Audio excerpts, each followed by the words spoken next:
কেটেছিল তোমার চোখে, আমার প্রিয় জোছনা কেটেছিল ব্যথা ভরা সুখে। আমার অপরূপ বিকেল কেটেছিল তোমার চোখে, আমার প্রিয় জোছনা কেটেছিল ব্যথা ভরা সুখে।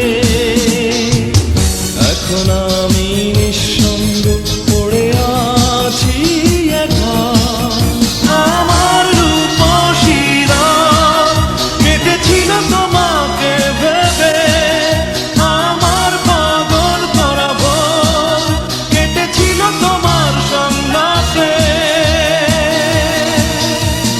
সব কিছু থেমে গেছে, চুপচাপ রাত এখন, সব কিছু চলে গেছে, বুঝিনি তো কখন।